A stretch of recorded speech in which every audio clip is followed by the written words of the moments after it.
name's Frank Reynolds, and welcome to another episode of Is It Worth It?, where I do all of the hard work for you, reading novels across all genres and letting you know which are worth your time. Today, I wanted to end 2020 on a positive note and give you guys some insight into my favorite read of the year. 2020 has presented a plethora of challenges for so many people, but for me, one of the positives has been that it's allowed me more reading time than usual. I was able to read over 20 novels this past year. In deciding which was my favorite, I narrowed it down to two selections. I chose the one I'm going to talk about today because the other is part of a series that I will get to when I finish it in 2021. Today, however, I wanted to go over what I consider the best read of the year. Released in late 2019, this novel has received an incredible amount of critical acclaim as well as fantastic user reviews that have only soared since its arrival. I'm talking about The Priory of the Orange Tree. This is an epic fantasy standalone novel. These are incredibly rare nowadays,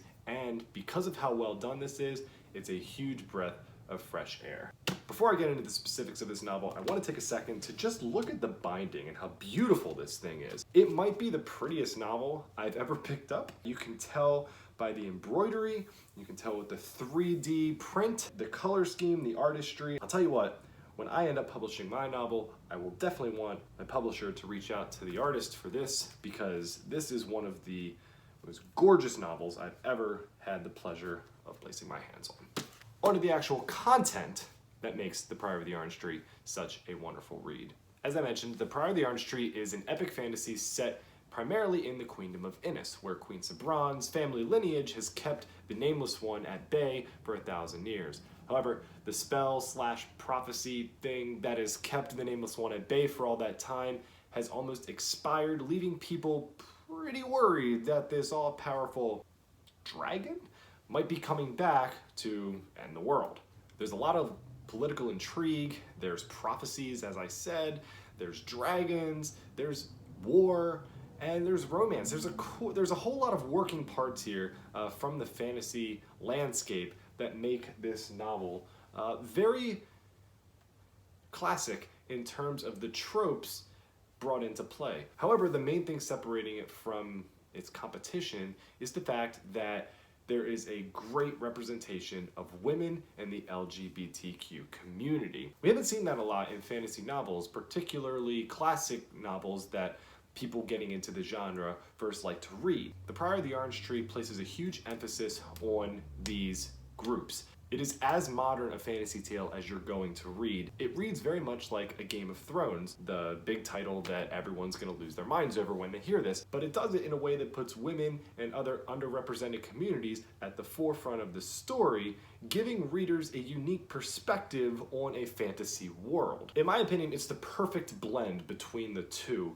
It's a blend that I didn't see coming heading into the novel, and I'm so glad for that because it allowed the story to blossom in a way that I did not expect. I also mentioned dragons in this novel, and wow, are the dragons awesome. Samantha Shannon, the author of this novel, takes an idea presented in stories such as the inheritance cycle and builds upon it in a way that really captivates the audience. I'm talking about dragon mind speak, and she does it a lot better than Christopher Poloni did in the inheritance cycle. Don't hate me, hear me out. While the dragons in the inheritance cycle are cool, I never really connected with them on a personal level. Those dragons only really presented motivation for plot-driven purposes rather than character-driven purposes. The dragons in Priory of the Orange Tree are so special because they make you feel human emotions. They also play a huge part in driving the characters' decisions, which move the story forward rather than a plot-based view. Therefore,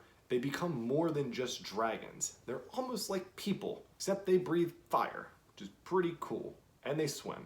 It's kind of confusing, but not in a bad way. I talked about character development for a second, and I want to hit on that a little bit more, because while the action is relatively limited in Priory of the Orange Tree, it's actually for good reason. When you limit action in a character-driven story, you better have good characters. This story has them. Each of the female leads, presented in point of view perspectives, are consistently built upon with each chapter. While the story is not as concise as it could be, more on that later, Shannon does a great job of using every single point of view chapter as a means to build a character's arc. There's no filler chapters in this story from that perspective. And when you have so many interesting characters and a brand new world and fantastical elements that are not present in other stories, it can be really, really difficult to tie up loose ends in such a short narrative. Yes, I realize that Priory of the Orange Street is an 800+ page book. It's also a solo epic fantasy endeavor. A lot of epic fantasies range from anywhere between 2,000 and 10,000 words in length, and I'm talking about the multiple volumes that make up a series. To do this in 800 pages without any loose ends is actually an incredible accomplishment that I'm pretty jealous of. There's so many moving parts in the Priory of the Orange Tree. Some people have complained that these aren't thoroughly explored. I've also heard people talk about how the concepts introduced are not fully developed, or they're just thrown into the fire with no previous reference. But have you ever read Malazan Book of the Fallen? If you haven't, and you have a problem with being thrown into a place without any prior context to what's going on, you probably won't like it. Needless to say, Samantha's integration of these new concepts and ability to close them out without hardly any loose ends is beyond impressive. Lastly, I have to say, I am a huge proponent of flowery prose. The ability to tell a story poetically and beautifully, to me, is just as important as doing so without plot holes or without poorly developed characters. The prose in Priory of the Orange Tree is beautiful. Plainly put, if you like flowery prose, you will love this story, specifically the way that it is written. Look, The Priory of the Orange Tree is an amazing story featuring an underrepresented community fighting evil in a fantastical landscape. I couldn't recommend it more to fantasy fans. However, it's not perfect. Hardly any story is. There's a handful of books out there that I would say might be on the verge of perfect. This is not one of them. It's great. It's my favorite book of the year, but there are things that could have been done a little bit better that would have made this one of the best books I've ever read. The first thing I have to note is that Samantha Shannon does not do a great job of writing male characters. This is made evident by the point of view character Niclays. The good thing is that Shannon seems to know this, and she only has one male point of view character, meaning that while Niclays is not exactly the best character in the story, he's featured in a limited capacity. So props on the self-awareness. It definitely made the story better. Niclays is paced properly, he's written well. She does everything by the book when it comes to him, but I never thought that his motivations were entirely convincing. This therefore brings down his character and makes him less interesting. When we talk about writing characters, we talk about basing them in a pool of truth.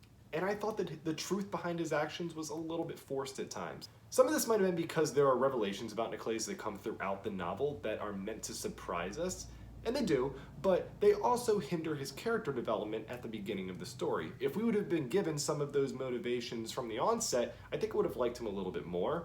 But writing male characters is clearly not as comfortable for Shannon as writing female characters. And I can understand this. As a fellow writer, I have a much easier time writing men than women because, hey, I'm a dude. Some people when reading The Priory of the Orange Tree will also find these same-sex romances a little pushy. I wasn't one of those people. I think that the same-sex romances presented are just the same as any other romance presented in any other fantasy genre that has romance as a subgenre, but I have heard that as a complaint. I guess I could see it, but it might also just be because same-sex romance is something that's not necessarily featured heavily in fantasy normally, and so it feels like a slightly foreign concept to readers. Just go into it knowing that the LGBTQ community is going to be represented, and I don't think that this will be an issue for you. I also said earlier that I would get back to the fact that this story is not as concise as it could be. Again, stories in the fantasy genre typically range from somewhere between 2,000 and 10,000 words in scope, and this is less than 1,000 pages from start to finish. You would think that a story that concise, when compared to others in the genre, would be beyond fast pace. Unfortunately, it's not. The beginning opens with a bang. The ending closes with a bang. There are parts in the middle that drag. This is very common in first novels of a series, which this technically is, but this is also the last novel of the series, which presents a little bit of a problem. There should not be a lot of downtime in this story, and I felt that we could cut about 100 pages from the book and turn it into one of the best paced stories I've ever read versus just a well-paced novel. Like I said, it ends with a bang, it starts with a bang. The second half is better than the first, but I thought the ending was a little flat. That's not to say it's bad. The ending was very, very good. It's just expected. This is not like the Savior series, the series I reviewed in the previous Is It Worth It, where the twists and turns shape the novel and keep throwing punches at you that make you want to keep reading. There are shocks and surprises throughout the Priory of the Orange Tree. The Priory of the Orange Tree develops these shocks and surprises in a way that makes them gut-punching and really, really shocking. But none of these come toward the end of the story, which left me a little bit disappointed upon completion. This is very much a story that is about journey before destination. The ride is what makes it worth it. The ending itself, while fine, is not nearly as satisfying as the ride we took to get there. That's not to say it's bad, it's just to say that nothing crazy happens that made it memorable. Rather, the journey that took us there is what is so captivating about the book. For some people, this might be a turnoff. For other people, they might be okay with it. Nothing happens at the end of the story that you're going to hate. But I don't think a lot of things happen that you're going to love either. Also, I want to follow that up with letting you know that the reason for my thinking there might be because I went into this book not knowing that it was a solo endeavor. I thought that this was going to be part of a series, so as I got toward the end of the novel, I was a little bit confused, thinking how they were going to do a second book. Everything seemed to be wrapping up so nicely. That could have played a role in my letdown at the end. If I knew this was a solo endeavor, I might have been a little bit more ecstatic as I got toward the end, rather than formulating so many questions in my mind as to how they were going to do this again. But hey, I didn't, and it is what it is. So, is this book worth your time? Well, look, it was my favorite book of 2020, so if I said it wasn't worth your time, that wouldn't make a lot of sense. Yes, this book is worth your time, especially if you're a woman, a member of the LGBTQ community, or simply interested in reading a different fantasy story featuring those parties that still employs popular tropes. I know this book is not going to be for everybody, but if you want a glimpse into what the future of fantasy might hold, this is a must read. In fact, I would go so far as to say that 5 years from now, we will be looking back at The Priory of the Orange Tree as one of the novels that kickstarted a new regime, and it's going to go down as an important novel in the genre, not just a good one. Thank you so much for joining me on the last book review of the year. We'll be back at the start of 2021 with the first book that might not be worth your time. Stay tuned. Thanks a lot.